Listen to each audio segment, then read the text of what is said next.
Good afternoon. Good afternoon. Welcome. So glad to see all these familiar faces.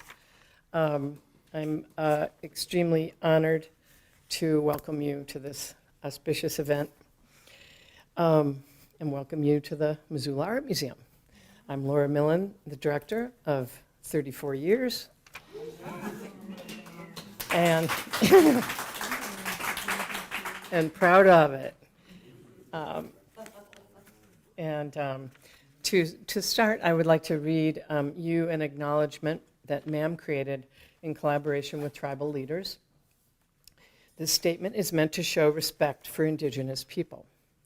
MAM sits on the traditional ancestral territories of the Salish Pend Oreille peoples.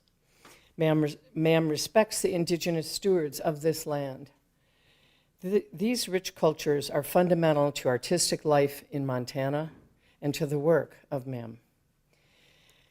The way we make this statement active is by showing our commitment to collect and exhibit contemporary American Indian art. Over 10% of our collection currently is made up of contemporary art by Indigenous artists. And this is the most active part of our collection right now. We're lending it like crazy. We have work by Jean Quick-to-See Smith that opened with her retrospective at the Whitney Museum of Art, and is now traveling to Fort Worth. And then we'll go to Seattle, by the way, so watch for that next year. Another way we show respect is by having this gallery devoted to Indigenous artists ever since we expanded in 2006. And in that time, over 50 exhibits of Native artists have been celebrated here. This exhibit by Molly Murphy Adams, who grew up in Missoula, just opened, and she'll be with us in November. She'll be celebrated on the first Friday of November, and she'll be in residence at the university for a week. So there will be opportunities to meet and hear from Molly. And so do take a moment to check out these incredible landscapes that are carefully beaded by Molly. So, as I said, I am so honored to convene this gathering celebrating David Nelson. He loved MAM, and he was a great supporter to the end of his life. And it is my pleasure also to introduce to you our MC, Margaret Kingsland, who is presently, I'm happy to say, a member of MAM's board of directors. Her support for the arts and culture continues today with wit and wisdom. We, meaning our arts community, owe a great debt of gratitude to David Nelson and Margaret Kingsland, who, as you will hear, together built an infrastructure for our statewide community of arts, culture, and rich history that is thriving today. Please welcome Margaret Kingsland.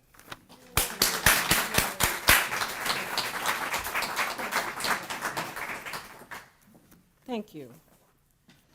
Thank you very much indeed. This is a tough one.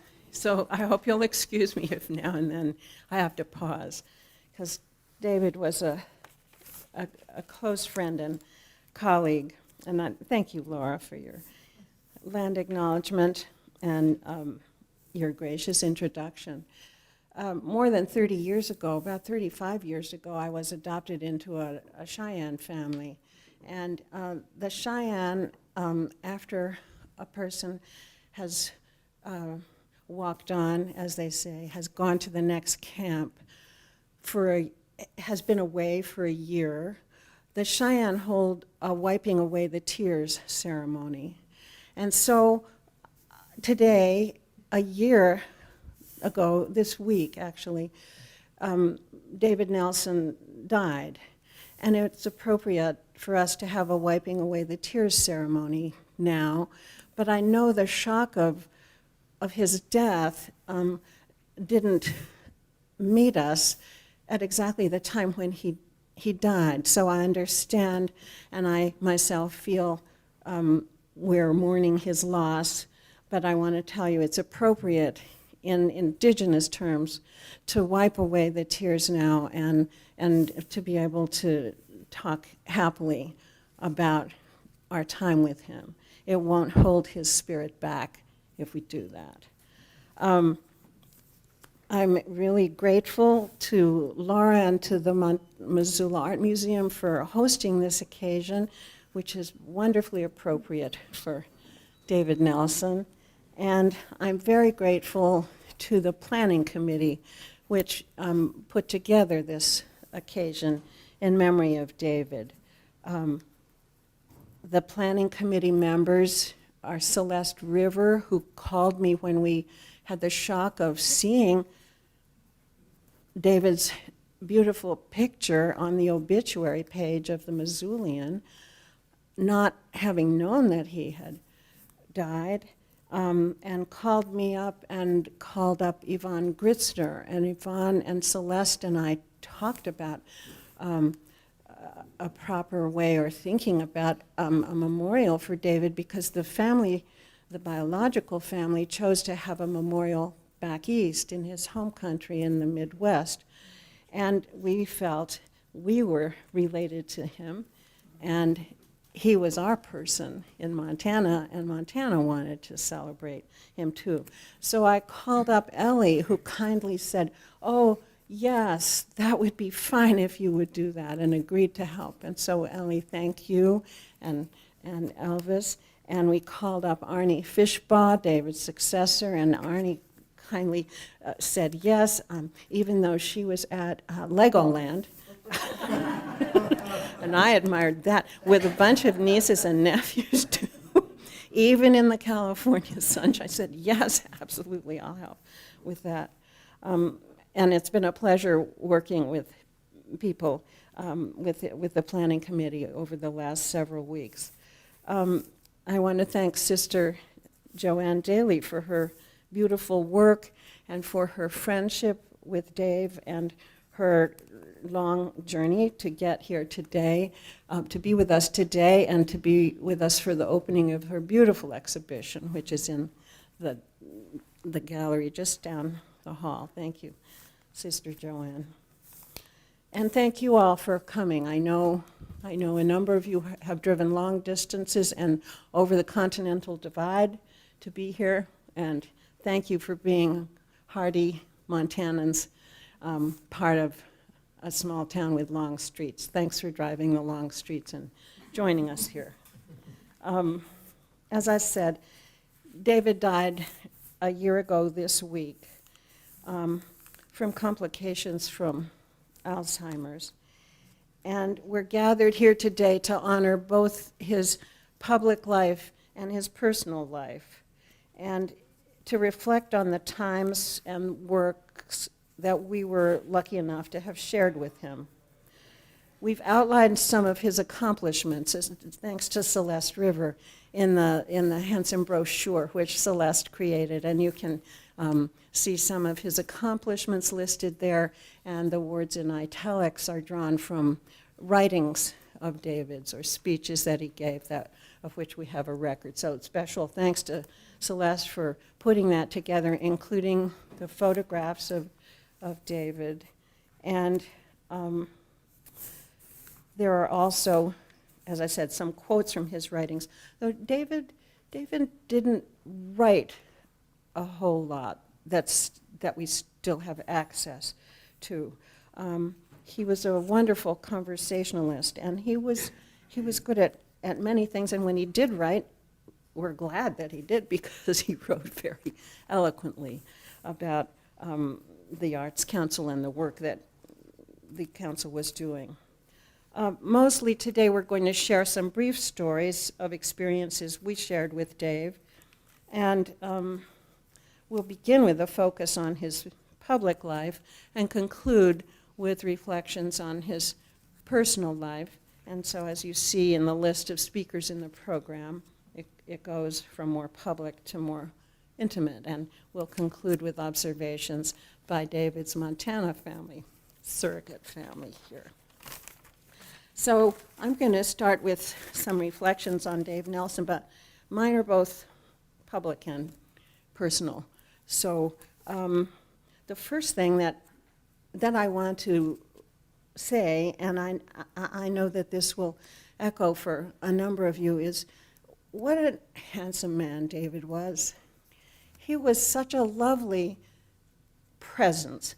That height and his physical presence, always beautifully dressed, his always groomed beard. I've never seen his chin. I saw, we all saw the chin here change, but not the chin. His kind eyes and the sort of calm that men who are athletes, who are centered in themselves and don't need to walk with a swagger to claim their physical space or their masculine authority, are precious men. And David was one of those men. So if you think of him, I think of him not swaggering into a room or up to me, more like sailing into the room in a gentle way, and being a calming and generous presence, not wanting to throw his weight around or his authority around. And again, I want to say, I appreciate the athletes and other men who learn how to use their height and their physicality in a way that doesn't threaten or menace other people and is not predatory. And David is a wonderful example of that. And I think that is so unusual that we should feel gratitude for that. I certainly do. He had a great laugh, and he was good at storytelling. And if I would get freaked out about something that was going on in the legislature in the state, David could mobilize an edge of cynicism, might not be the right word, but perspective that could put the conflict into a larger context, because he had a very good political sense, and he had good relationships with people on both sides of the aisle, and he took a great interest in understanding the complexities of the legislative process and the politics in the state that related to public support for the arts and for the humanities. He and I worked together for 20 years in somewhat related roles, although David was with a state agency, as you know, the Montana Arts Council, when I met him. He had been director since 1972, and he was the third director of the Montana Arts Council. But he's the longest serving director, so we think of David as being the founding director. But he had two predecessors who served for much briefer terms. And I was hired by Bruce Sievers, then the director of the Montana Committee for the Humanities, in 1973. The Montana Committee for the Humanities was founded in 1972. The state humanities councils were began to be organized about 5 years or 7 years after the state arts councils had been organized. And so in many states, the state arts councils felt that the money for the humanities should come to them, and called up the NEH and said, well, we're right here, and send the money. David, and that did happen in Montana, actually. But David and the Arts Council members and the Humanities Council members all realized that with our huge state, with its challenges, the public money that was supporting the Arts Council and Humanities Council, which was a private nonprofit organization but funded by the National Endowment for the Humanities. The money could be amplified if we worked together, and it was a great pleasure to work together. So there were benefits to the state because of that. There were also personal benefits because of the close collegiality that we fairly quickly developed. One of the examples of that is the last best place. The Montana Committee for the Humanities organized the editorial board for that and took the lead on that. The State Historical Society Press cooperated with that, and the Montana Arts Council helped support those beautiful Jim Todd prints, images of writers, which grace that book and are on the walls of Fact and Fiction downtown here. So that's an example of how the cooperation between the two agencies benefited the state. Another example is the book festival, which came along after David's time and my time. But the history of cooperation is beneficial to the state, and the pleasure of working with David on a number of different projects is very gratifying to me.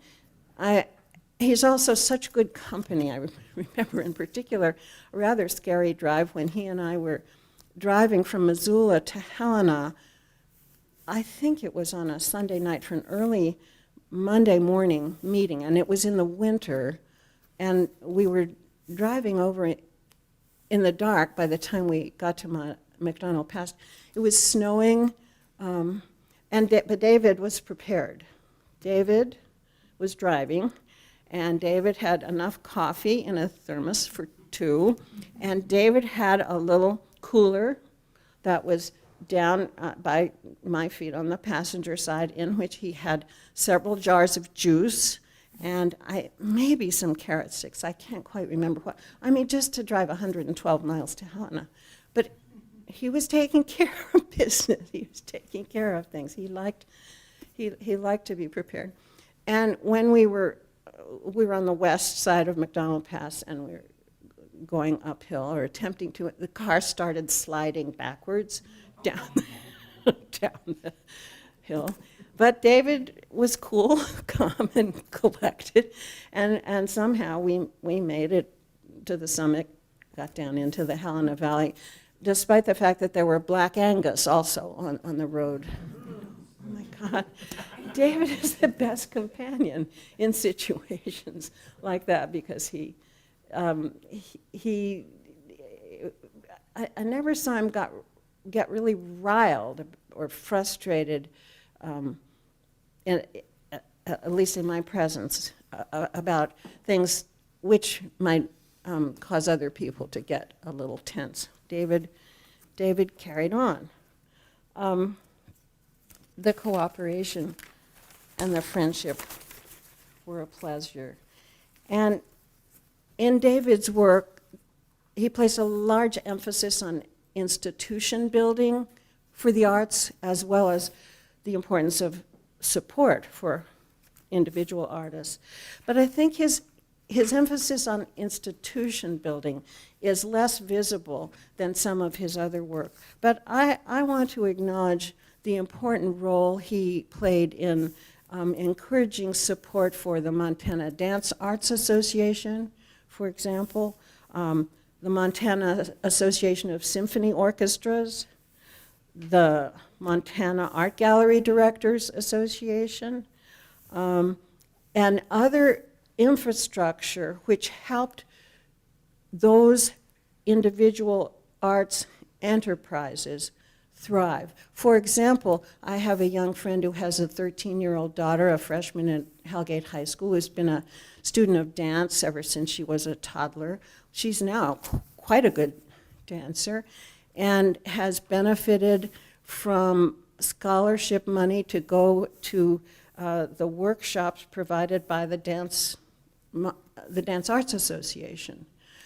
That is cultivating the next generation of performing artists. And it's not terribly visible, but it's really important that it exists because it brings together students from various dance studios across the state and gives those youngsters access to professional dancers and teachers in those workshops. So that kind of infrastructure it was supported with David's insight and understanding and the generosity of the state of Montana and the National Endowment for the Arts.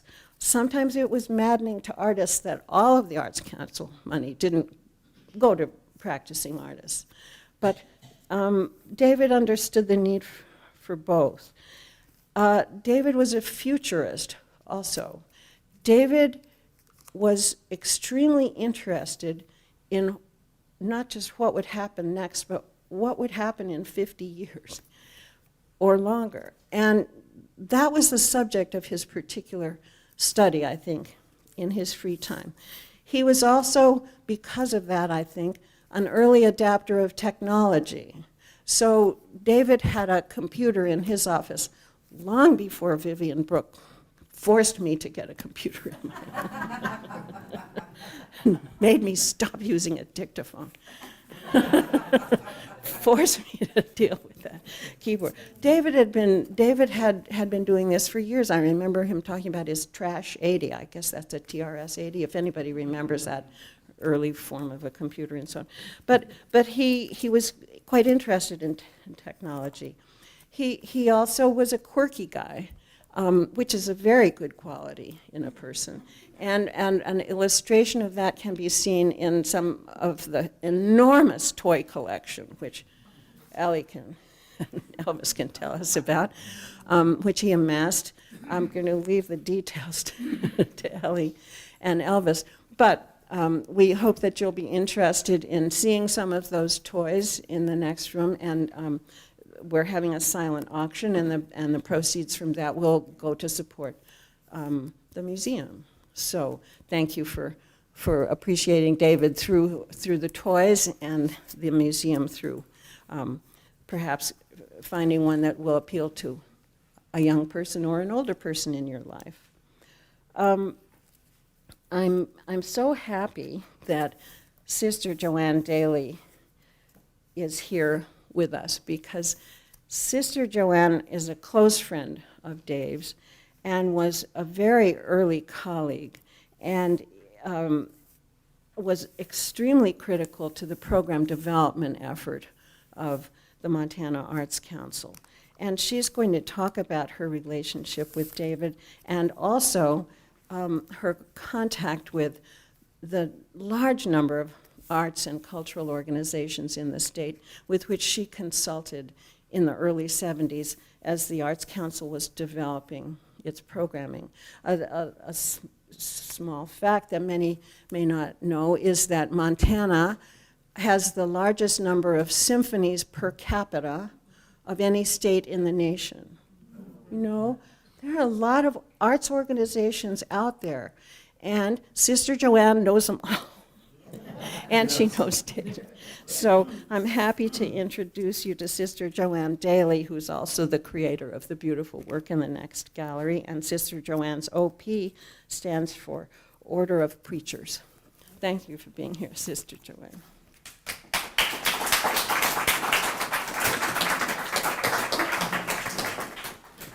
I think I might, yes, have a shorter.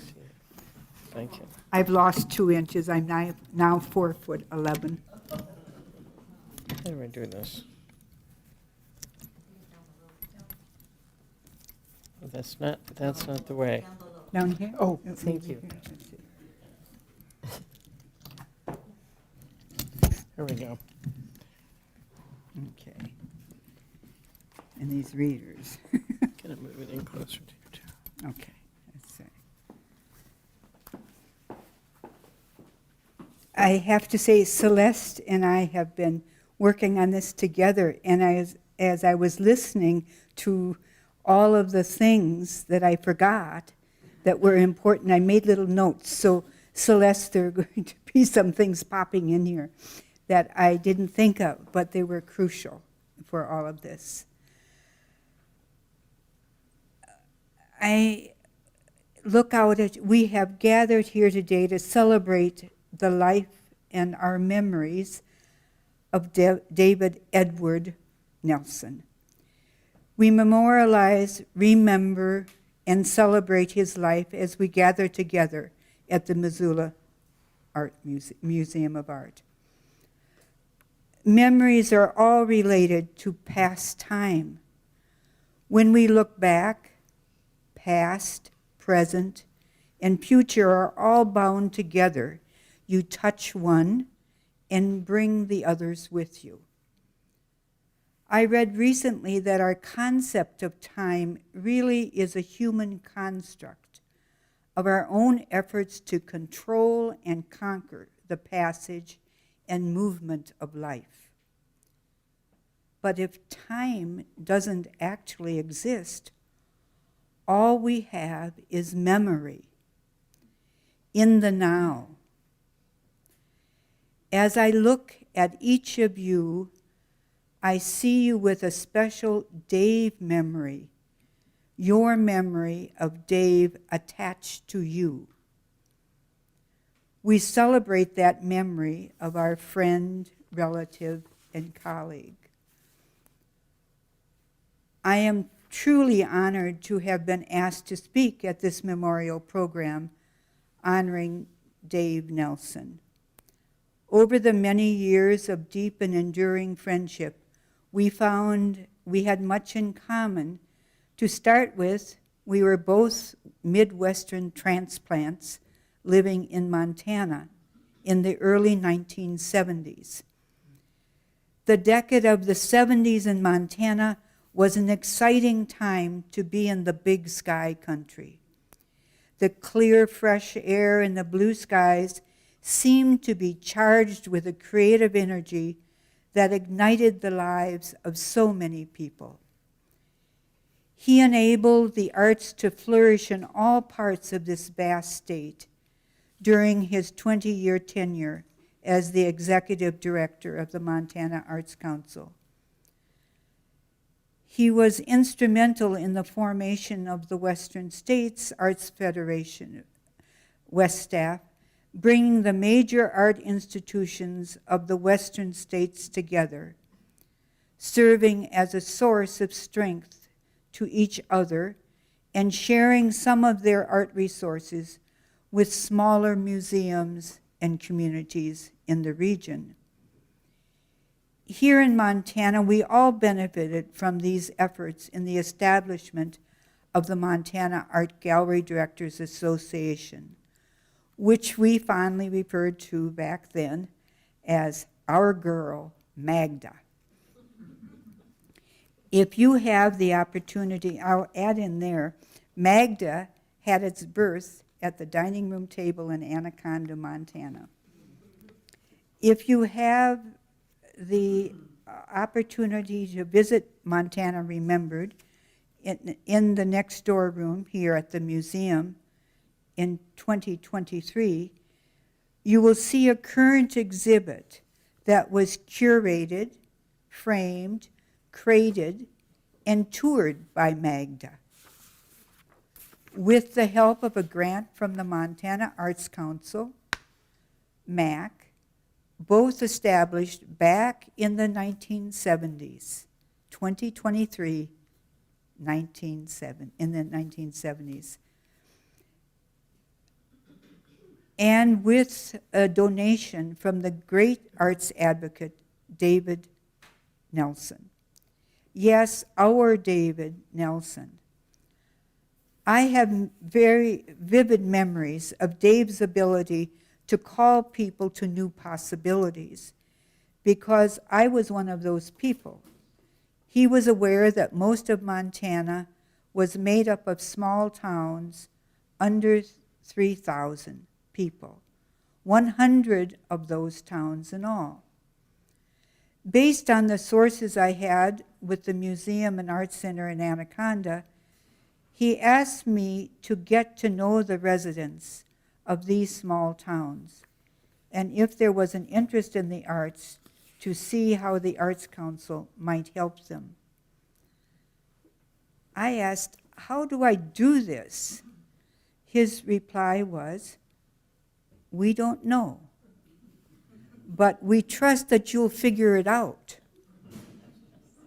We want you to get to know and work with these small town people. How about this for a wide open job description? Well, I didn't get to all 100 towns, but I did visit with more than 50 of them, putting 100,000 miles on my little blue Ford Pinto during my 5 years of part-time driving and 1 year of full-time driving around the state. Any other part of my time was used in directing the Copper Village Museum and Art Center in Anaconda, or sharing time at our sister's headquarters at Cincinnati, Wisconsin. Thank God I was in my 30s then. I'm going to inject something here. When I was listening about driving all those miles, Dave said to me, you can only drive in the daytime. You must have a blanket, a sleeping bag, some food, and some lights that you can, help lights or whatever it is. So he was following your direction. When you said that, I thought, oh my gosh, that's why I got told all those things. But knowing Montana, how dark the sky, I mean, there were no lights anyplace. It was dark. So I didn't want to be driving in the dark anyway. But that was one thing I had to inject at this point. Also, in all the driving, once in a while I'll have some person with me. And this time I was right up to the Canadian border. I can't remember where I was, but there was a woman driving with me. It was midnight by the time we got finished. And it was total darkness. There was nothing, no light, no farm light out there, no dark, dark, dark. And we looked, and it was filled with northern lights.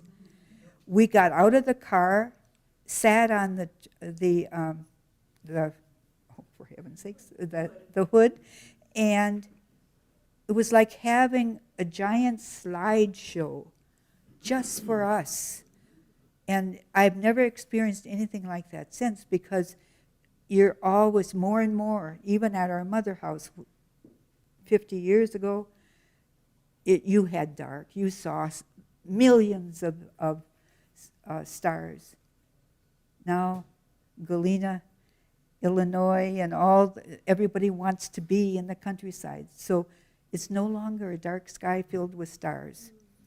And I notice that every time I go back, that it is, things have changed.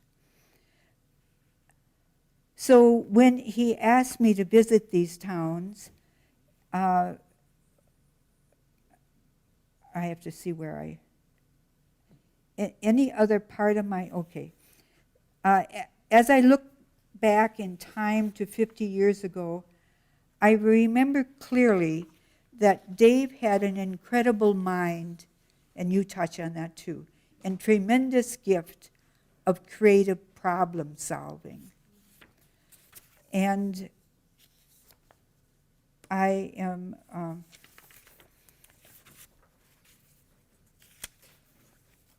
going to conclude, but I want to add some things because of you. So all my planned talk has kind of got messed up a bit. One of my favorite examples of his great problem solving, creative problem solving, was at some point during the years of the Small Town Community Resources Survey, I shared with Dave that many of these small towns, and you mentioned this too, were yearning for touring, theatrical, musical, and dance groups. That's the information I was bringing back to him.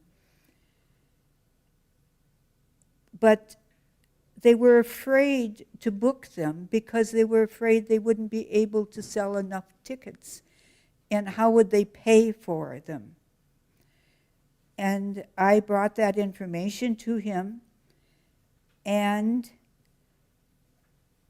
he had a genius solution for the problem. Dave's genius solution was to create a courage fund. Tell them to say yes and work their tails off selling the tickets. And if they can't cover it all, he promised they can call Mac for use of the Courage Fund.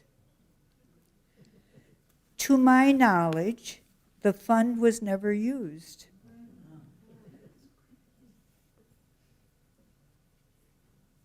Never used. In fact, one time a community gave Mac some money for the fund, saying, because of the fund, we had the courage to say yes. We sold enough tickets and made enough money that we want to share some of it for others who may need the courage of the fund to go forward. That's the kind of problem solving he did. And I was always glad I brought him the problems and he could solve them. And now I'm going to do a few responses to you and some of the things that I neglected. Another problem solved. The Historical Society, the libraries, and the arts were small agencies in government. And his concern was everybody else has lobbyists. These are little groups. Who's watching out for them? And he called together J.D. Holmes, you know his name, Cheryl Hutchinson, and me. We were Charlie's, and Millie Sullivan. Charlie's Angels, we were called. J.D. and his Angels. And I remember going with John, a legislator from Butte, and I would go to committee hearings, and we would speak for the arts. And J.D. always would, somebody would say, J.D., do you have the figures for? Because remember the famous Black Book? And he would have that information.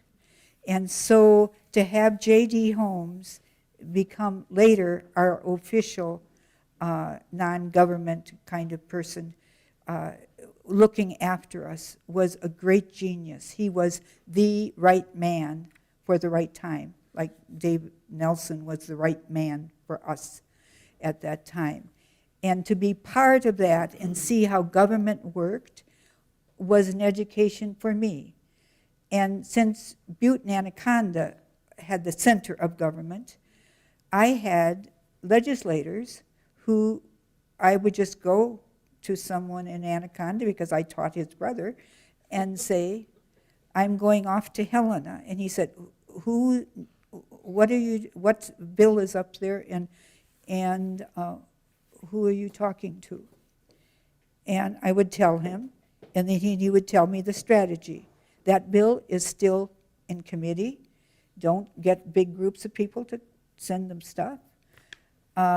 And then he would say, so-and-so vote is cast in concrete, but so-and-so would be open to your ear. So I would go around, and I also had made personal note cards, and anybody that took time to talk to me, had a handwritten note from me after thanking them for their time. That was pure gold. I had clear, open season to every legislator. In fact, I had a show in Helena of my artwork.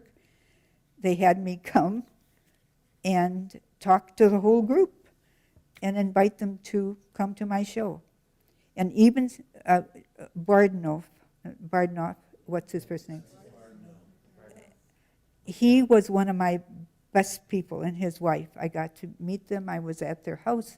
And he declared me the most damn effective lobbyist he had ever met.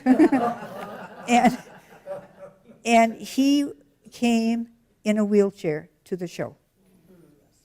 And I thought that the arts were so personal to everyone, and it was important. And Dave was the person who understood that everyone was part of this, and that even those governmental agencies needed someone to be looking after them. And it did make a big difference.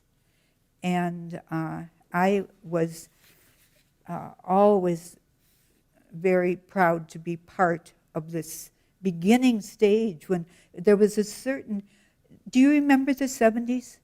There was an energetic, everything, all the art centers got started during that time. And so many of the groups, the touring groups.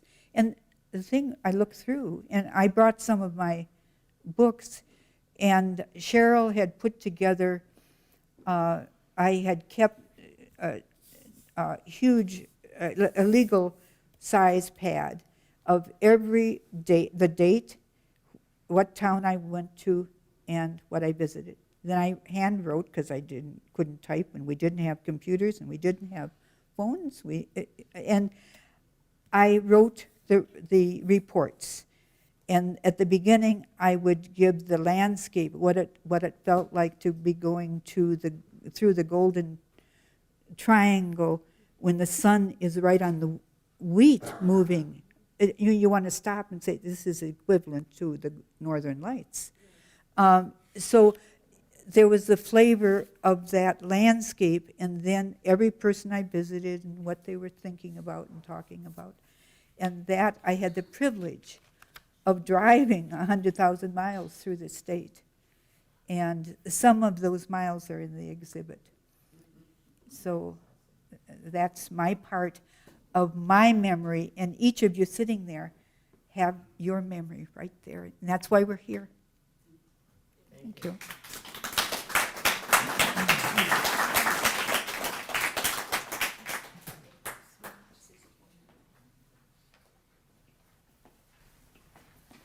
Yeah, those were the days, right? The 70s, good old days. It was an interesting time in Montana because the copper collar had just recently been removed, and the Constitutional Convention had stirred all kinds of public discussion about choices for Montans. And people were breathing a sigh of relief and hope, and they were accustomed to working together on things. And I hope that we can turn the battleship around and go back to the good qualities that people were able to manifest in company with one another. We were lucky to have been inventing organizations at that time. And we're lucky that Sue Talbot is with us today, who is one of the early chairs of the Montana Arts Council, and worked closely with Dave on a number of initiatives. And I have happy memories of driving with Sue from Missoula to Helena on several different occasions. The most dramatic of which I think, Sue, was one time we were driving to Helena, and it was the morning of some nuclear plant explosion. I mean, I don't think it was Chernobyl. I think it might have been 3 Mile Island. 3 Mile Island, probably. Yeah, talking about that and all the other things that Montanans talk about together on long drives across the beautiful state. Thank you for being here, Sue. Susan Talbot.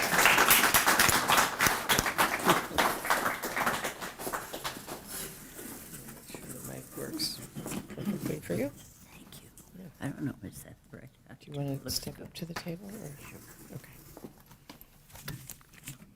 Is that good? Thank you, yes. Lean into it. I want to tell you a little story. When we moved to Missoula, we went right to the Episcopal Church, which is just a few blocks from here. And it was my joy when each service began with the same little, this is the place of the Salish and the Kootenai people, and it always kind of touched me, and it now means that the things we're thinking about now and the person we're honoring now would somehow be pleased with that same invocation. It's my pleasure and honor to speak today about my time working with Dave.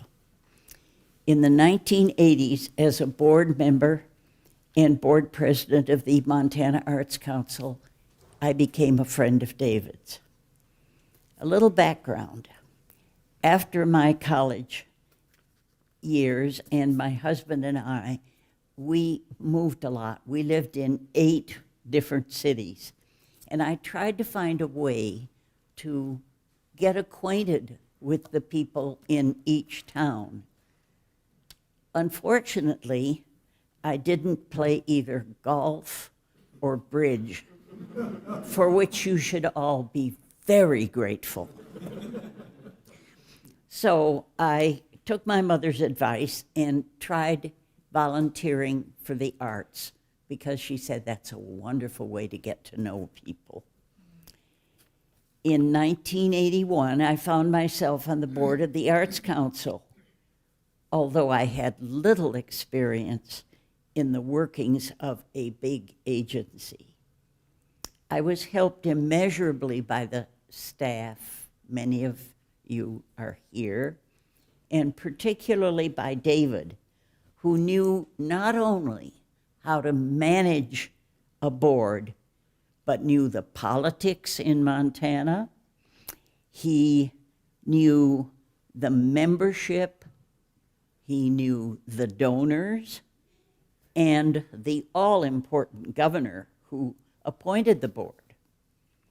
Additionally, in 1988, together with the arts people, we worked to develop the Montana Community Foundation to create permanent philanthropy in the state and build stronger communities.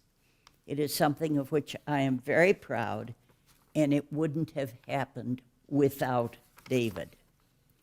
It was such a rewarding partnership working with him to enhance the culture of Montana.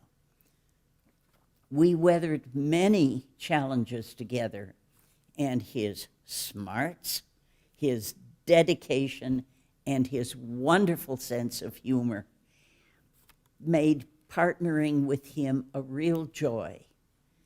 We were really fortunate to have David leading Montana in the rich artistic life of this state, which we all love so much. I miss him, and I'm very grateful for how much he taught me and how much we learned together. Thank you.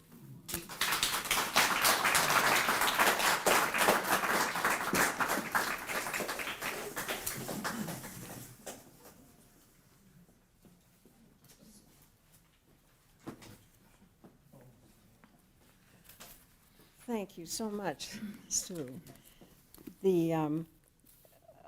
There's so many different organizations which David helped to invent.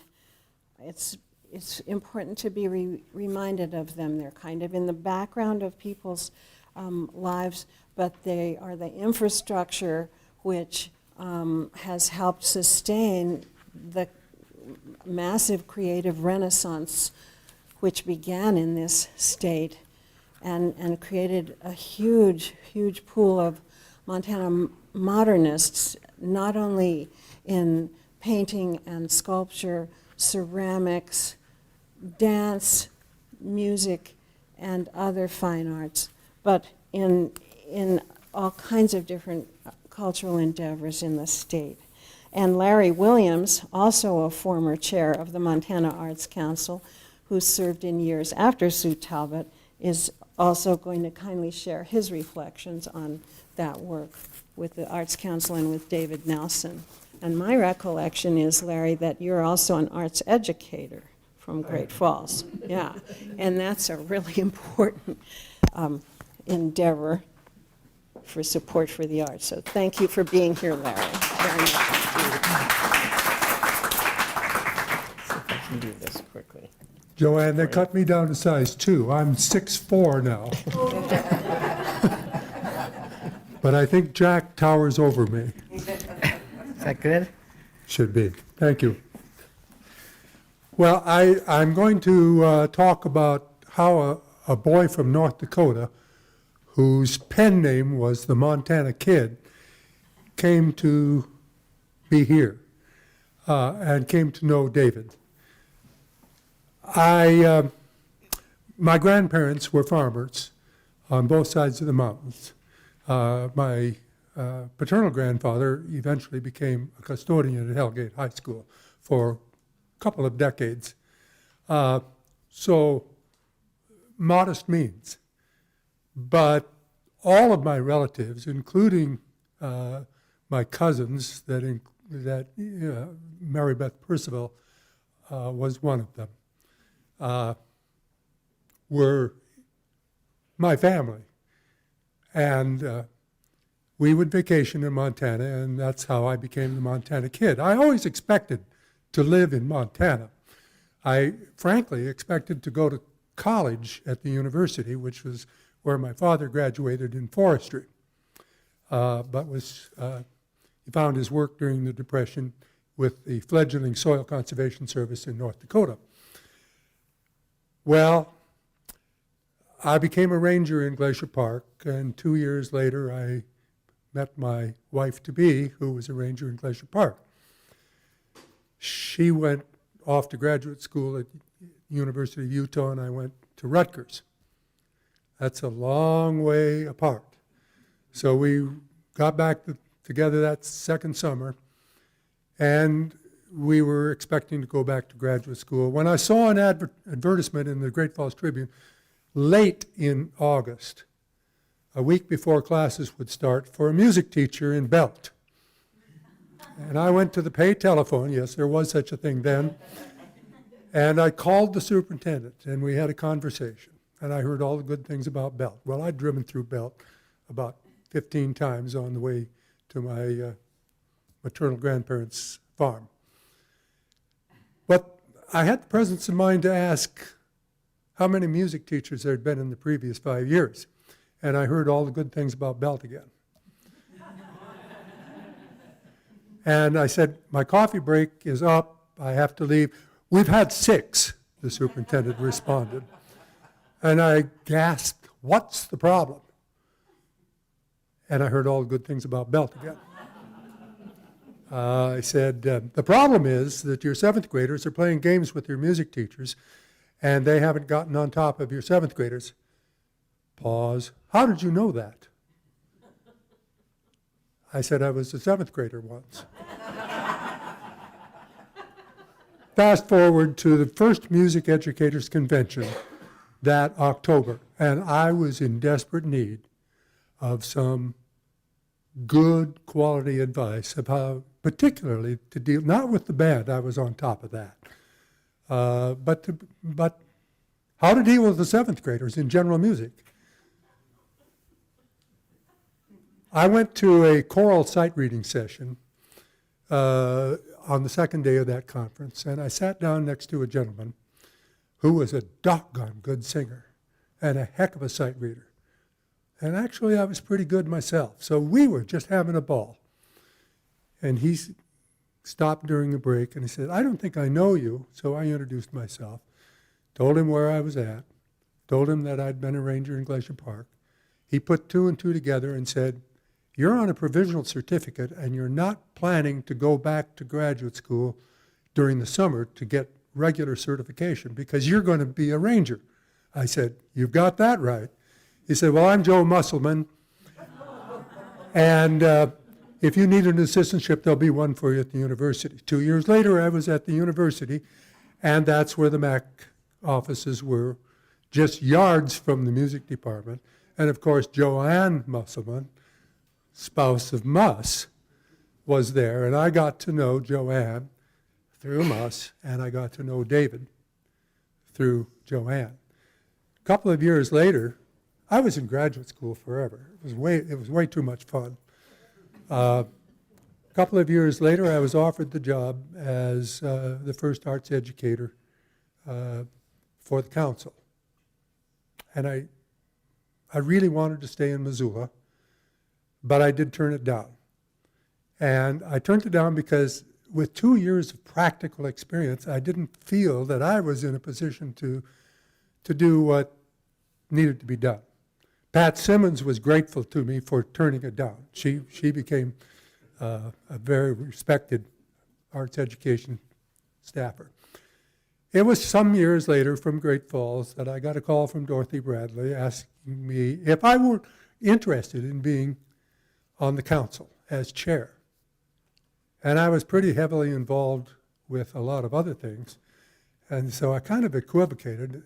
You'll get a kick out of this if you know Dorothy, and many of you do. She said, "Well, do you want it or not?" Or something to that effect. "Will you do it or not?" And I said, "Well, yes." And that has meant all the difference.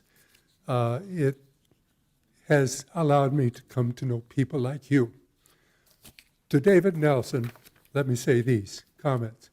He was, in my mind, a consummate gentleman. A gentleman in the classic liberal sense and a classic humanistic sense. He was a keen conversationalist, that's a word that's already been used, always in search of ideas. His truest empathy was, I think, first and foremost as a listener. But that empathy has shown through in all of his relationships. He truly cared about people. He cared so deeply that everyone who knew him, at least to my knowledge, became a friend, and always a respected friend. A kind of Bill Moyers type of guy. David was widely admired as a leader who changed the field of arts in a transformational manner.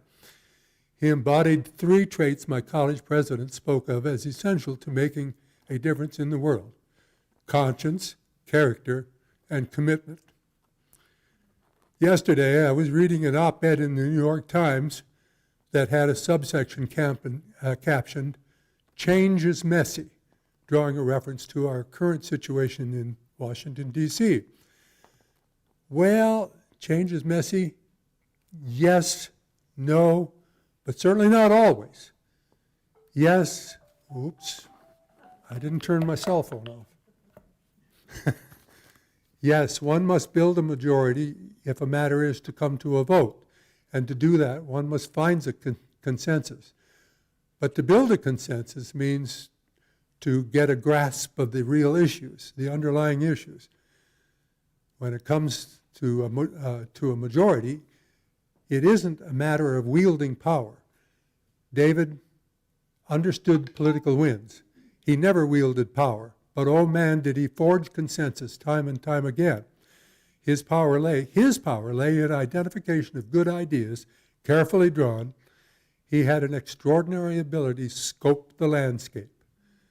David worked with successive boards to refine and adhere to a clear mission, one that he and his successive arts council at the state level worked effectively to instill a fundamental notion that the arts are for everyone, perhaps in different ways, but ways that are fundamental to expression, inherent in and yet continually renewing culture, or as Bronowski might say, inherent to the ascent of man.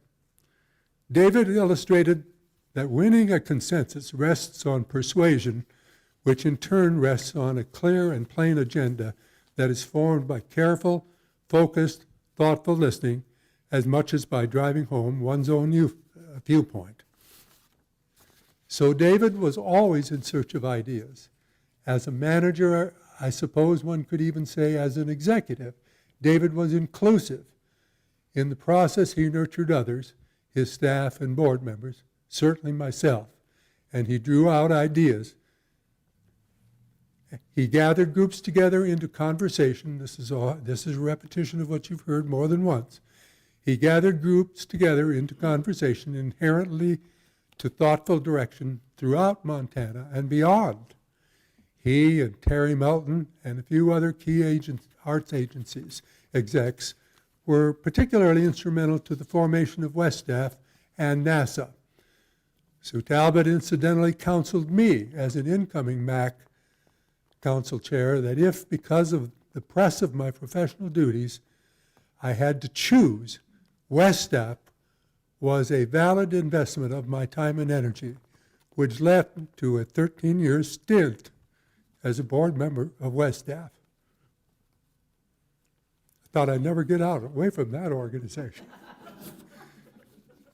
But back home in the late 70s and 80s, David beckoned me as chair of the Arts Council to several meetings in Helena with small groups that tapped into the wisdom of Keith Coble, key folk of the Humanities Council, and others centered on constructive and inclusive advocacy. To my way of thinking, there was nothing messy about the change that David induced. Thought-provoking and keenly articulated, yes, but not messy. Pat, I think the same of you and what you accomplished in D.C. Oh, and yes, in my visits to Helena, there was always the parrot on my agenda, always.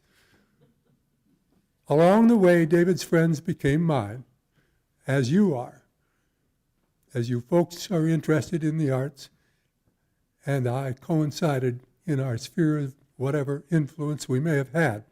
I learned from each of you. In material ways, I consider you to be a mentor of mine.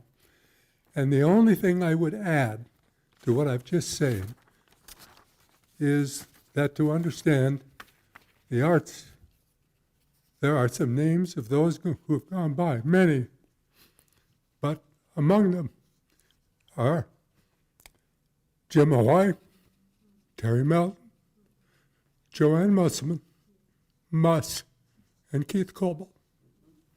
Thank you.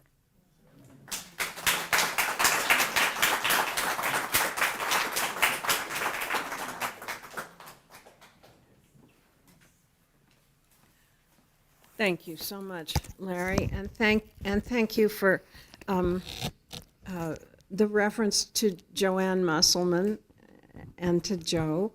And it reminds me that Joanne served the Arts Council even longer than anybody else. She was a volunteer before the Arts Council was even organized. She was a volunteer helping with the planning and development of that beginning organization, and she worked for the Arts Council after it was established, and she retired in 1995. So she gave enormously significant service to the Arts Council, and we're happy to honor her memory and to ask another longtime employee of the Arts Council to also speak with us about that kind of work, and that is wonderful Carlene Lassise Lane, who has driven over long streets to our small town to join us. And Carlene was the chief financial officer for the Arts Council, so Carlene kept everything clean as a hound's tooth and knew everything about all the inner workings of both the development of that budget and the grant making, so we're happy you're here to balance the scale here.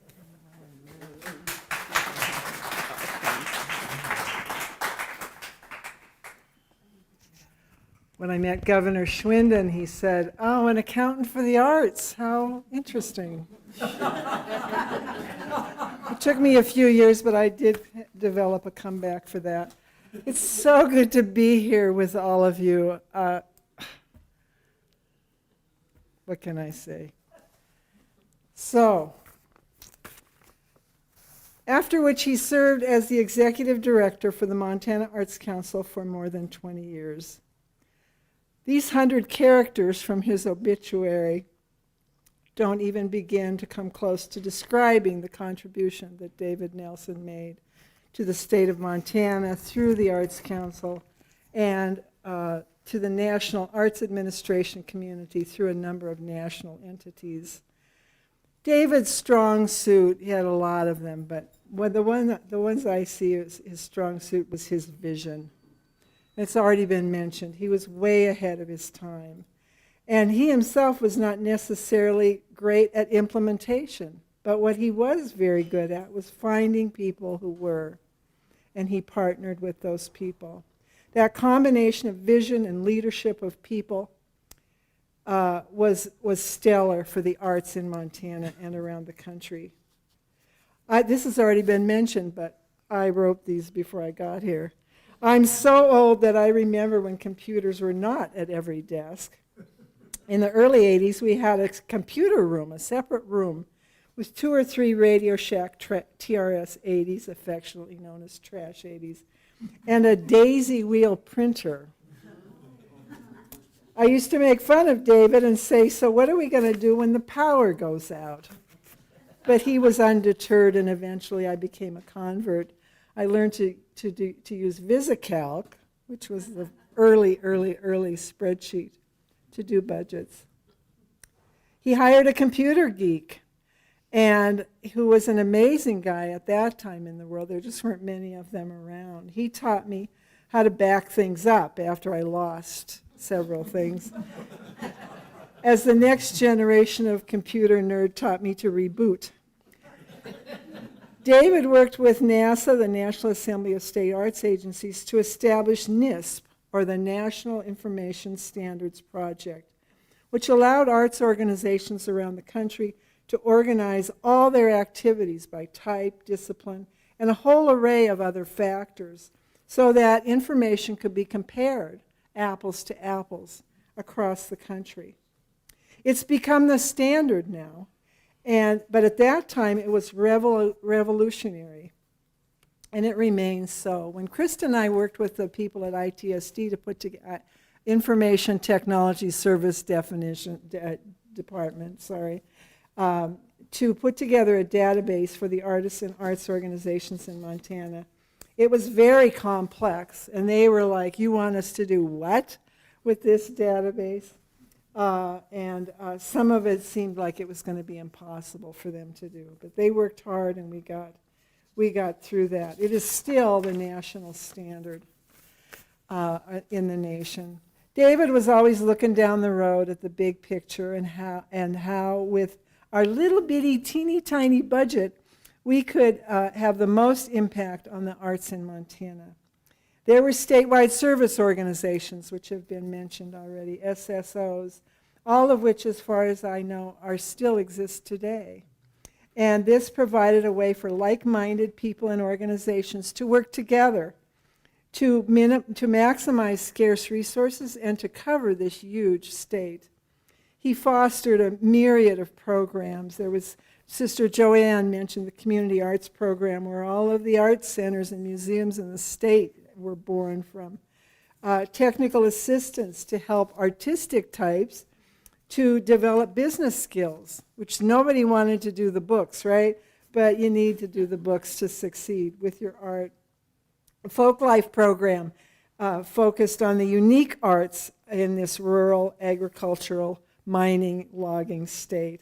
It really widened the definition of the arts, and it made them relevant to real Montanans. There were underwriting grants and emergency action, I think they were called, artist fellowship, the Governor's Arts Award. The list goes on and on and on. And the benefits to artists and the arts organizations and all the citizens of the state are priceless. Part of what makes living in the treasure state a treasure. Now for the personal thing. I want to tell you what David Nelson's strengths of vision and leadership did for me personally. Hoping not to be over dramatic and over the top, but I believe that David saved my life. I didn't look like someone anyone would want to gamble on for many years, but he did, even against the repeated and strong recommendations of his dear Joanne. I am grateful for that, and I am grateful for the gift of him in my life. Thank you, David, my friend, and thank you for asking me to be here.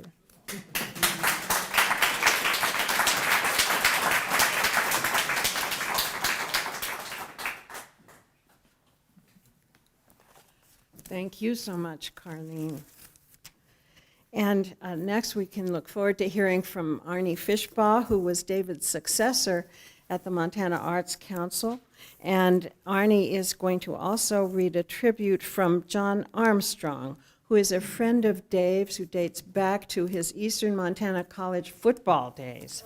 So thank you, Arnie, for carrying forward and doing such a beautiful job yourself for many, many years at the Arts Council, and for being up here. Thank you.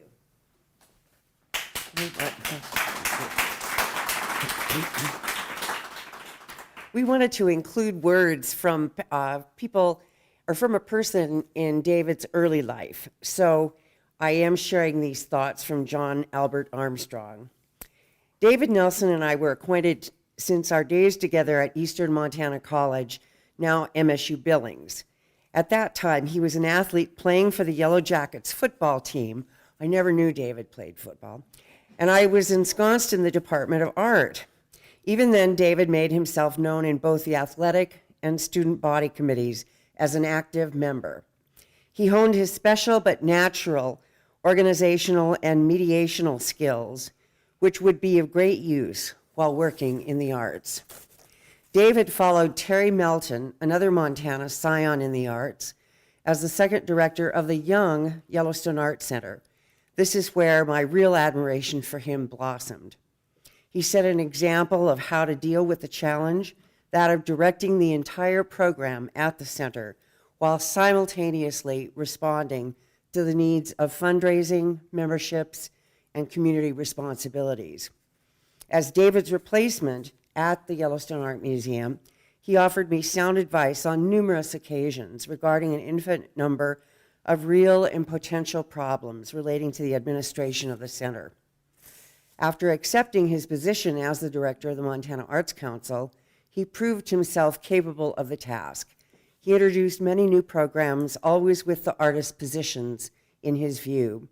For this, he was admired by the many fledgling art centers and museums being developed throughout the state, as well as the greater artistic community. His steady hand and willingness to get involved will be greatly missed. And for my own personal comments, I followed David, and it was big footsteps, or big shoes, I guess is the right way to say it, to fill. And it was an honor and a privilege to take the strengths that he had built and work on from that. It was great. I inherited a really fine staff, most especially Carlene, who just made not only life at the Arts Council interesting, but also so enormously fun. So thank you.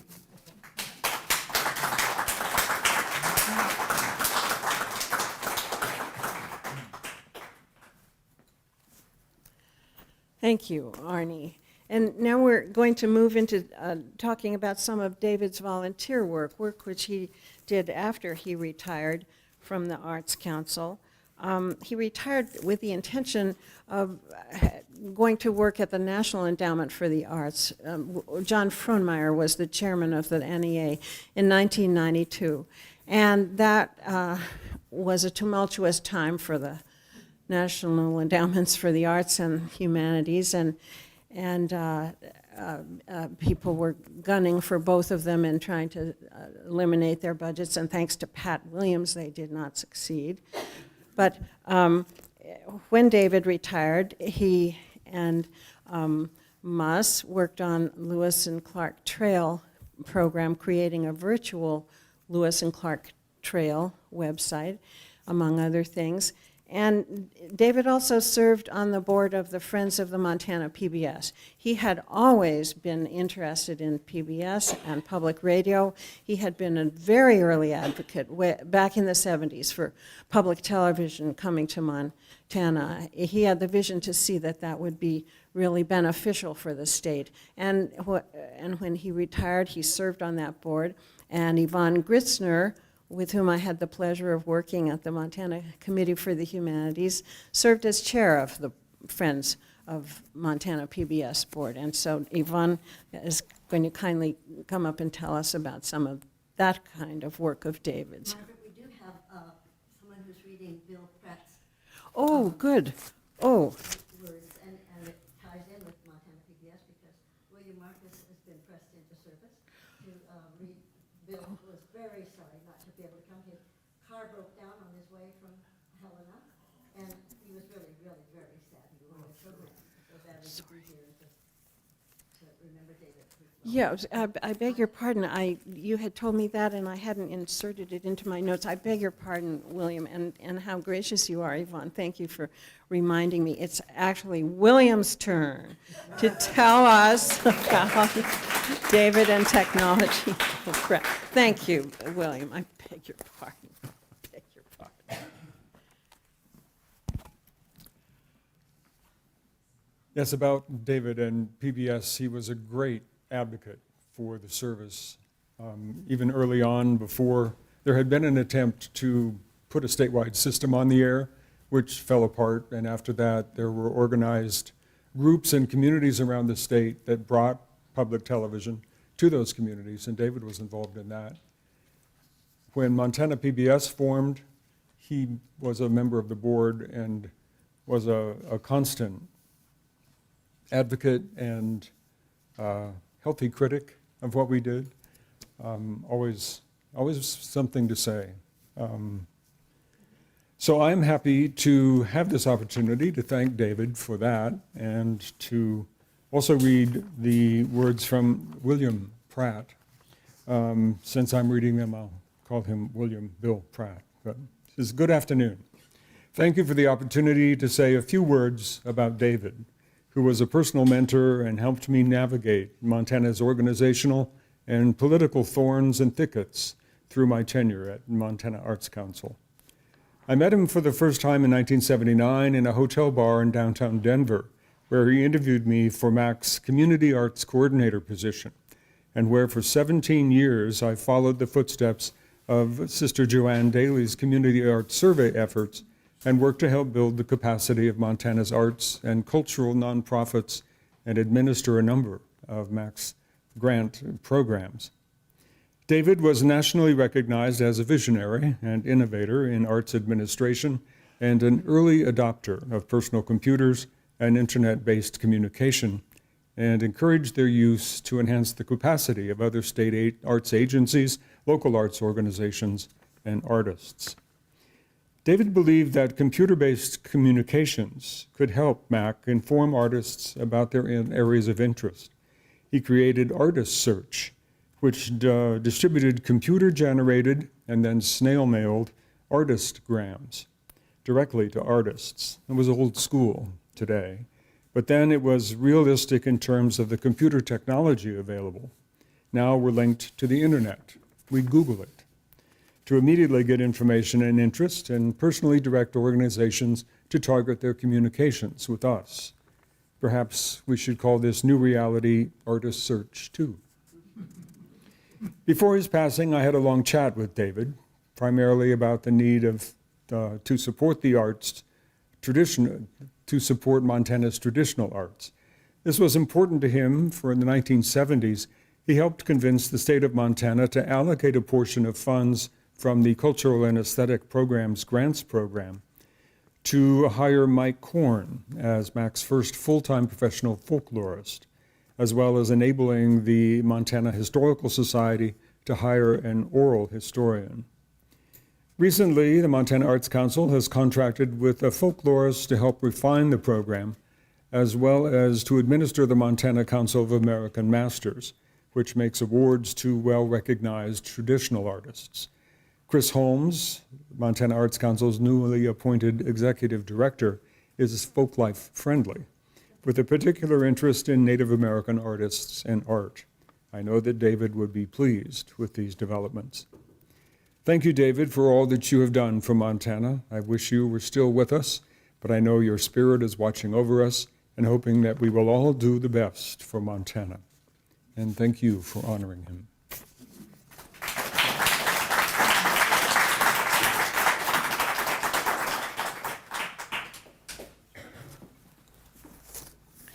Thank you, William, and for your beautiful voice in reading that too.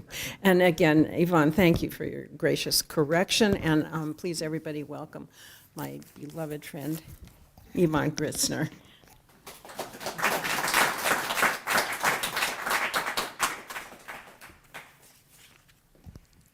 And speaking of folklorists, we would never want to forget Nicholas Froman, who was a wonderful staff member for all of those years, and worked with my husband Jeff a lot on academic, the history of the little shell, and I know you all had a lot of interaction with Nicholas also.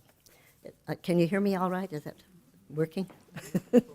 Stand on my tiptoes.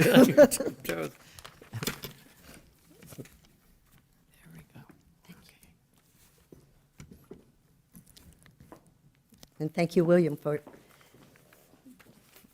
taking care of our, I knew that William could handle it at the drop of a hat, since he's a pro. But my acquaintance with David was primarily early on, began with our joint work with the Montana Committee for the Humanities and the Montana Arts Council. I also traveled across the state with office on the road with both Bill Pratt and Dave, and enjoyed those conversations across those long streets. Later, Dave and I developed a close friendship, serving together on the board of the Friends of Montana PBS. And on this latter realm of interest, I will read to you a part of David's own words, his letter of support for William Marcus for the Missoula Cultural Council's Cultural Vision Award. So this is quoted from David's writing. My professional credentials have been involved with supporting the arts. I have, however, also been closely involved in the history of public radio and television in Montana. I left my home in a small community 30 miles west of Chicago and arrived in Montana as a student in 1958. I was enthralled with the state, but missed what was then called educational television. It was a companion in my youth and necessary for a forever curious mind, which of course he had. Public television was a long time coming to Montana, and I seldom missed on an opportunity to promote, advocate, or testify on its behalf. There was little that was easy or pleasant in the legislative turmoil over funding. There was tedious work in forming the partnership between the two rival universities that was essential to establishing the dual stations. But once formed, the innovative system has been exemplary in every way. That's the close quotes, okay? But from 2006 then, after he left the Arts Council, to 2015, David's support for public television continued as he served 3 terms on the board of the Friends of Montana PBS. Part of that time, he was co-vice chair for development. And this word again, he offered vision and a very broad scope, and encouraging the board to bring luminaries from the national PBS to speak at events, both to inform our board and to bring in the public. People like Ray Suarez came, and Paula Kerger and Mark Shields have all come to Montana, as well as others. And his enthusiasm to speak at, his enthusiasm was complemented by contributions of very specific ideas regarding meetings. He favored meeting every month. Ideas for programs he knew Montanans wanted, but also those that would stretch them. And as co-vice chair for development, he pushed for funding from not only the Montana legislature, but also introduced the members to ideas such as codicils, and including Montana PBS in their wills. David volunteered his time generously also. He helped because he helped showcase Montana PBS at the Capitol Rotunda events in Helena. He participated in the annual MEA and MFT conferences at the PBS booth there. The Montana Library Association conference with a focus on PBS learning media for children. And the next time there's a rebroadcast of the June 2010 Antiques Roadshow in Billings, watch for Dave in the background in his shirt, just like this one, which he really liked to wear. I know David, well, that would be recognized. I think William probably saw him wear it, and Pat Williams probably saw him wear it, and I know Ellie did. Another little anecdote that he talked about was when he told his people back home, his friends and relatives in Illinois, about Montana public television and public radio, and he spoke of it. He said it's really kind of like a family, and they couldn't quite grasp what that meant, but I think you all do know what that means. Not only the public media, but the Arts Council and the Historical Society and the libraries and the Museums Association. I think we all feel that very much. Thank you.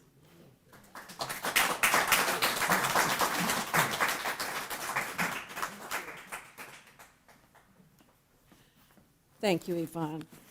And thank you, Pat Williams, for being here, because we're still here because Pat Williams was our ferocious advocate in Washington at a time when the survival of the National Endowment for the Arts and the National Endowment for the Humanities was very much at stake. Pat, the Honorable Pat Williams, needs no introduction from me, but I want you to greet Montana's favorite congressman, and he was the chair of the House Post-Secondary Education Committee, which saved our bacon. So thank you, Paul, Pat, and thank you for being here to share some memories of David, because I know you worked closely with him on some of that advocacy. Thank you, Pat.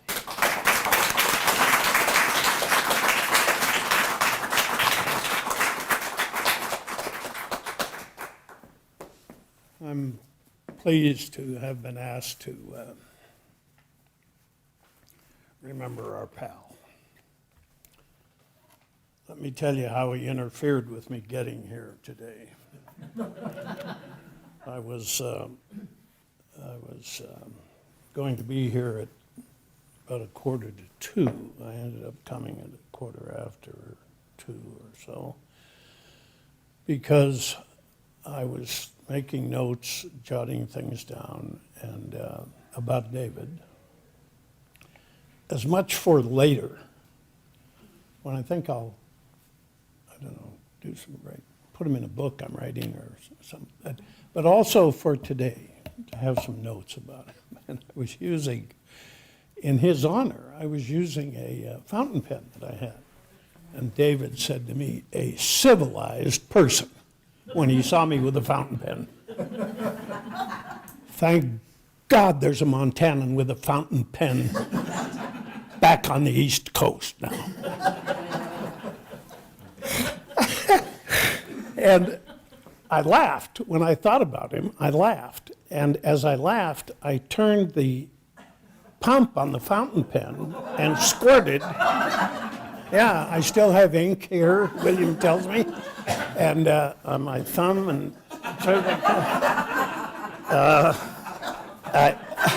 I have a entire ink-stained second outfit in the back of my car to take it to the cleaners when I leave here.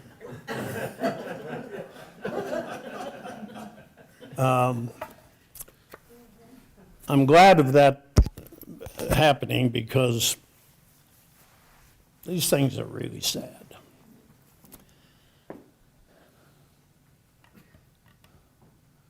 I'm afraid for me it may be too sad to get through, but they're really sad. These kind of events, memorials, occasions when a friend or a heroine or a hero passes, and we hear about it as in David's case, late.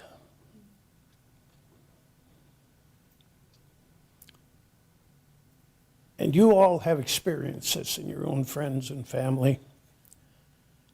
A weight comes on us when we hear of that death. Death provides a deep, solemn note, and too often in our lives, it leaves us with no repair, no way to get over it. And we know it's going to hang there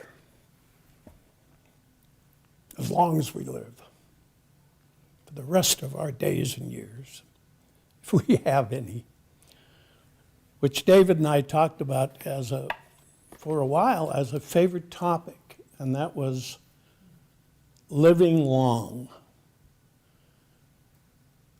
I'm 2 or 3 years older than David, which tickled the hell out of him. And he used to call me sir. And I called him Junior. And we sort of went through our occasional visits together as Sir and Junior. And we got a kick out of that, but the visits were always deadly serious and deadly informative. David was a serious man. He knew what was at stake. He knew the chips that had been pushed out in the center of the gambling table by people who couldn't afford to do so, because they thought they would improve our lives down the road, or somebody else's lives, perhaps their children, perhaps not, but somebody's lives would be improved. And to David, that was a lot of what life was about. To recognize that, to put people he trusted in the right places, and then aid them and abet them and give them whatever kind of help they needed. Because it was not just about today, it was about that wonderful thing called tomorrow. And the great hope that people in this state and this country have for those tomorrows. David got all of that.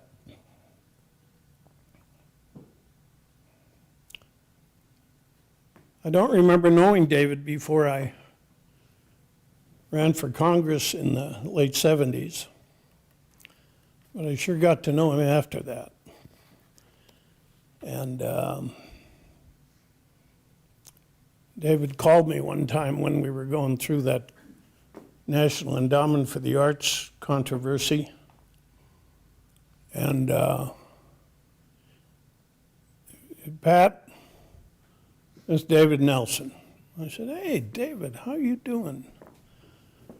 I know a lot of you knew him as Dave, and many of you, I recognize, knew him better than I did.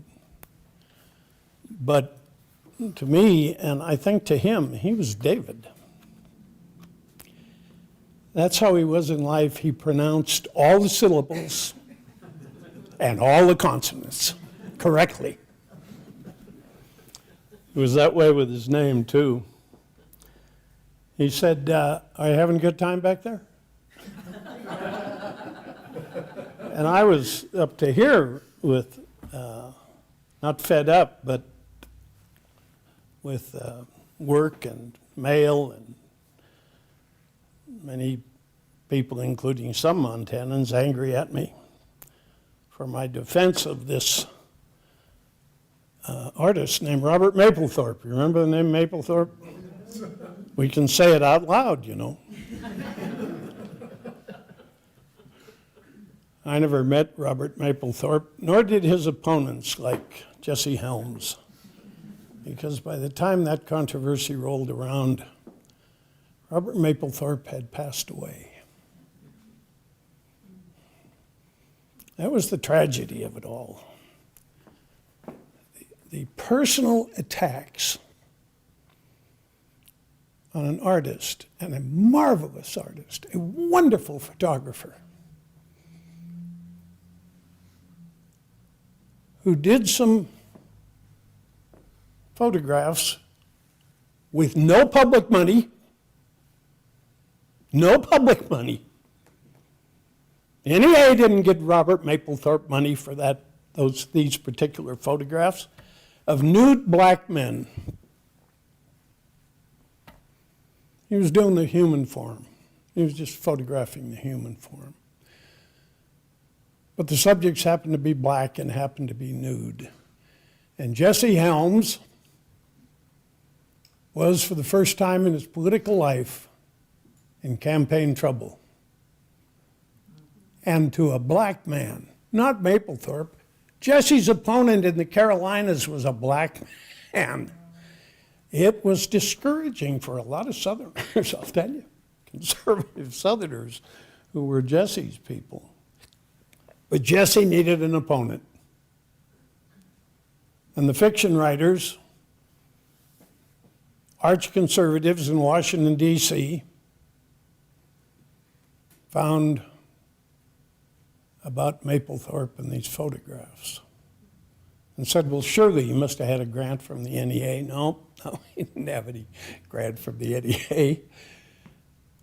So they dug around and kept digging, and finally they came up with something that ended up, I suppose, saving Jesse Helms's bacon. And that was that a art gallery, I've forgotten where, maybe some of you remember. Chicago. Had received a grant from the NEA under the NEA building program, construction program, to help with places like this. And Robert Mapplethorpe's art appeared in that museum. Tell me again where it was? Chicago. And so that tied Mapplethorpe and so-called pornography and black naked men parading around in public, as if they were, to the NEA. Because the NEA paid for some new carpet or something years earlier in this art gallery. That was the connection. Well, people say, Pat, it's just great. You thought so much of the art that you would do this. And it was true. I have a high regard for artists, of which my son is one and owns the most successful art gallery in San Francisco. Far and away the most successful. He's an artist himself. And I have had, since my own childhood, a great feeling for the importance of art in America that relies on creativity. It's our gasoline, creativity. And the artists are the work people for that creativity. But it wasn't so much the deep-seated feeling for the importance of the arts as it was the lie about this dead gay photographer, Robert Mapplethorpe. He didn't do anything with public money with regard to this crisis in American art. And so I decided, well, I had the committee in the House that Senator Helms had in the Senate. So the bill had to transfer back and forth between our two committees before it was signed into law. We had to hold the hearings and all. And so Jesse was touting all this crap and lies, which I'm told by his staff he knew were lies. Knew it. Not all of our public servants are our mainstay Americans. So I, in part because of honoring the artists and recognizing the importance of creativity, in part because of this public lie, I decided I'll try the truth and see how that works out. Well, in the end, a year and a half later, with a lot of tough stuff going on, my kids would come to pick me up at the airport when I was back and forth between Montana and DC. They lived for a time with Carol here in Helena at the time. So they picked me up at the Helena airport. When we moved back to DC, finally, the kids and Carol came back after a few months of me being back there without them, an unhappy circumstance. They picked me up at the airport in DC, Douglas National. National is now called Reagan.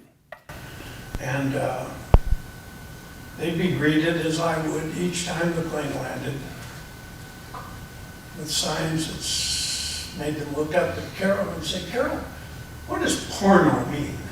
Mommy, what does that sign say, porno packed? What is that?"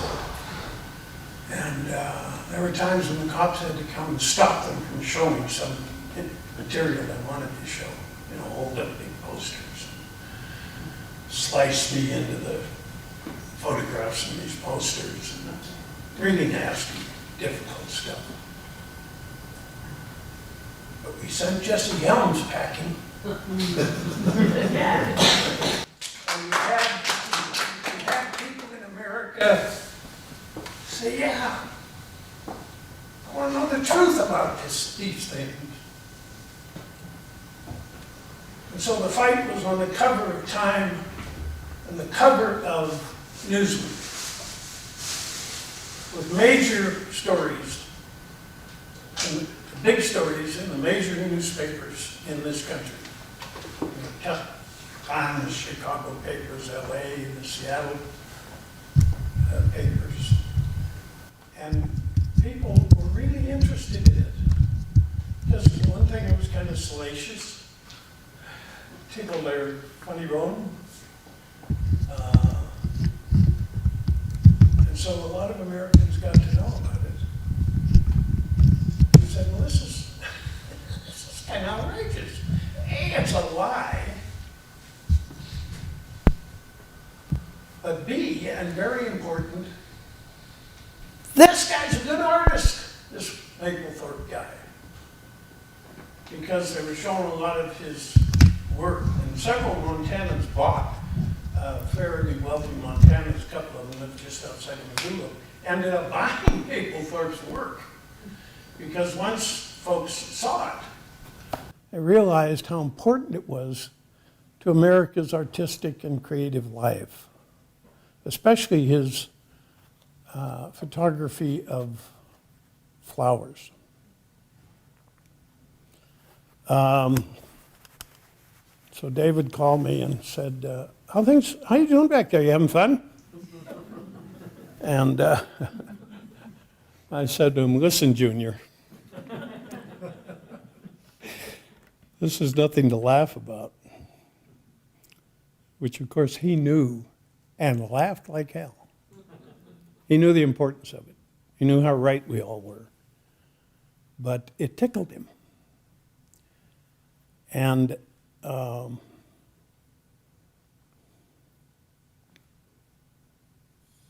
there was something about the lie in it. I think I've said enough about the Maplethorpe thing, but I think what tickled David's funny bone, Junior's funny bone, excuse me, was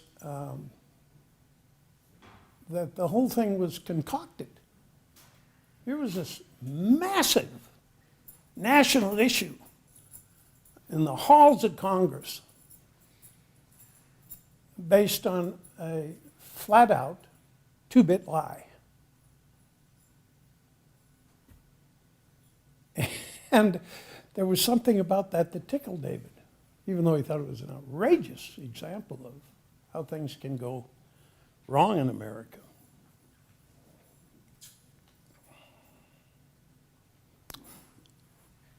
Well, let let me move toward concluding here by going back to this thing of death and how heavy it can play on us and how it leaves us without repair. When we hear of a favorite in or outside our family dying, we all say, or almost all of us say the same thing. We say, "What?" We're totally surprised, but the shock wave of it follows immediately. The sorrow, the heaviness, the sadness. And this thing with David is really, really sad.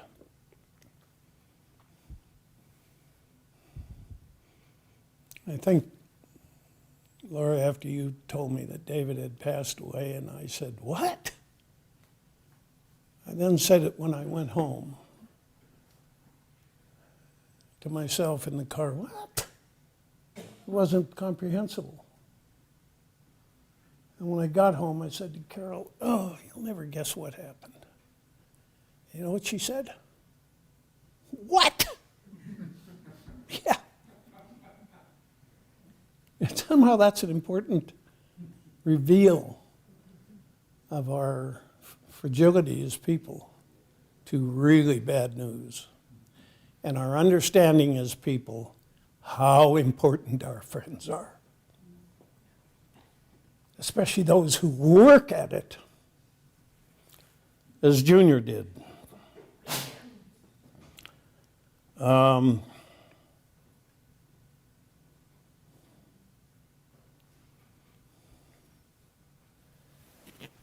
I think one of the ways David might have us kind of right things,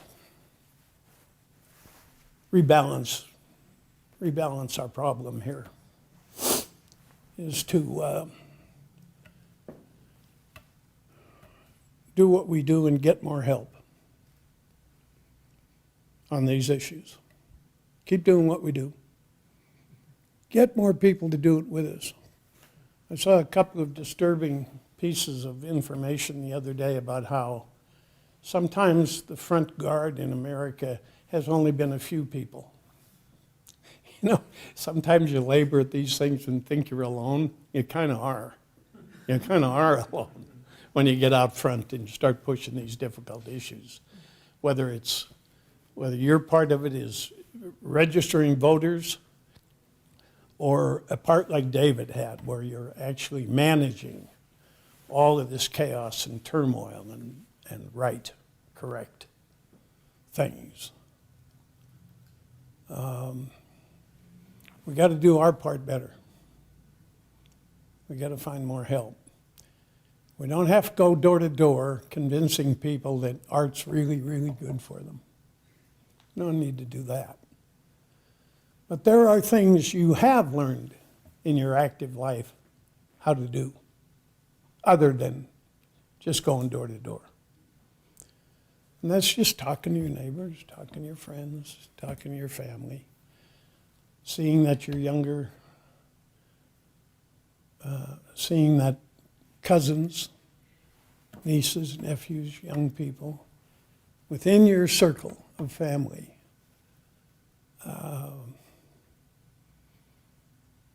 hear about what's right and what's wrong.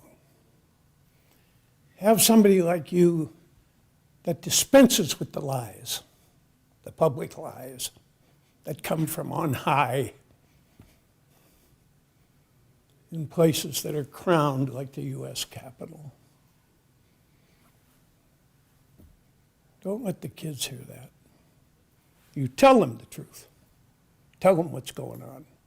Educate yourself and pass it on. And I think Junior would agree. It's in the passing on that we make our greatest difference. It's in the being certain and passing it on with determination, no anger.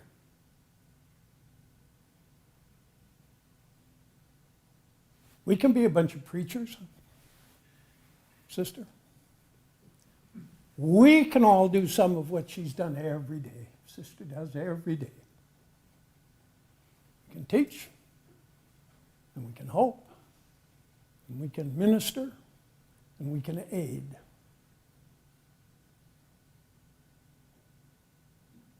I think I've gone on a little too long, but I'm sure glad you invited me. Thank you.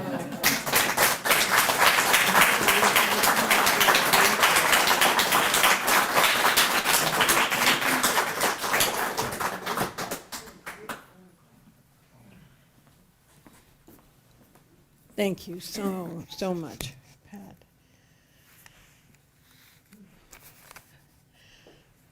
I have to catch my breath here. Speaking of learning of a death of an admired friend or relative or other person, part of one's circle, I remember when I heard about Joanne Musselman's death. And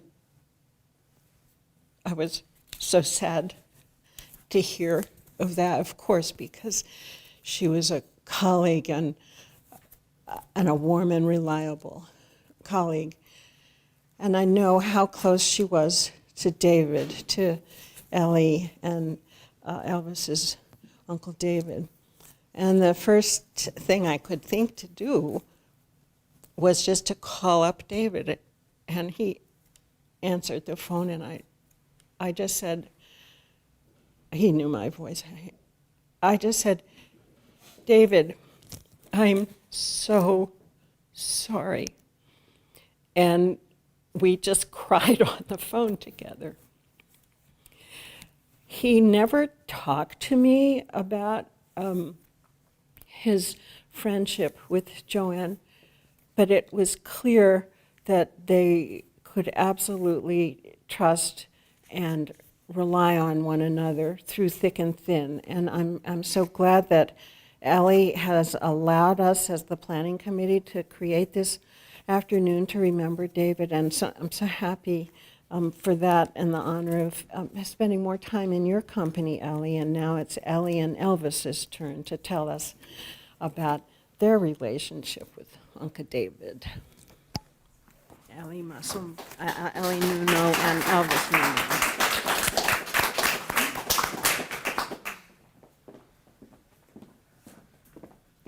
Thank you, Margaret. Well, here we are. We're David's family, all of us. Each one of you in your own special way, for however many years you were involved with supporting the arts and getting out there. We love you. We've called him our Uncle David because in the early 80s, Joe and Joanne, I call them Mommy Joe and Daddy Joe Musselman, they found the one-horse ranch up in towards Lola Hot Springs. And it was decided that David would buy part of the property with them, and he bought a garage with an apartment up above. And my husband and I were road dogs back then. We were doing international music touring. And so we left for about 20 years, 3 months at a time. And we left our little Elvis, who was just, well, in the early 80s, I guess he wasn't here. But he spent his life as a toddler and growing up with Uncle David, who was a big kid. I'm about to tell you something that I'm not sure if anyone knows this about David. And we sort of knew, but we didn't really get a picture on it until after his passing. By the way, David passed peacefully, and I felt like he was having a vision of where he was going, what he was doing next. It might have been what he left us, but he was such a kid, and you would call him a hoarder, perhaps, except that he was a collector, and he was a lover of toys, all toys. He left Elvis 2 storage units. Now, these are storage units big enough to put your RV and your boat in, each one of them. And each one of them is full of collectible toys in their original boxes, boxed up and packaged up, wall to wall to wall to wall to floor to ceiling, solid. Thousands and thousands of toys, collectible toys.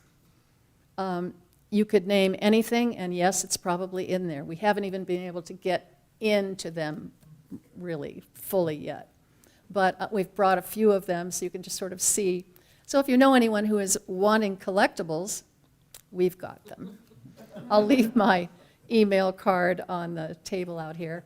And we want to get to enjoying each other's visitation. So I'll just say thank you all for loving David. He loved you back so much. Thank you for everything that you did and for coming today.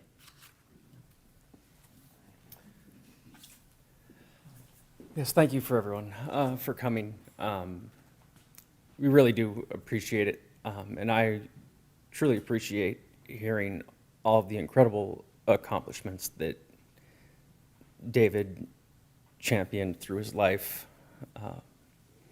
He was a friend, a mentor, in many ways a father figure to me from the time I was born.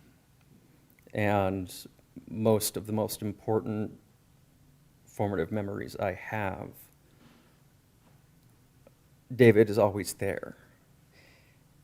And he was a beautiful soul and a truly deep and kind and gentle soul that I don't think many of us ever get to know in our lives. They're so few and far between. And that he was able to know each and every one here and touch your lives the way that he did and the way that he touched my life, the life of my grandparents and my family, and me is truly beautiful. And I'm truly glad that everyone could come here and share their memories of David. And I know that he's left an incredible legacy in our lives and in the world around us. Thank you.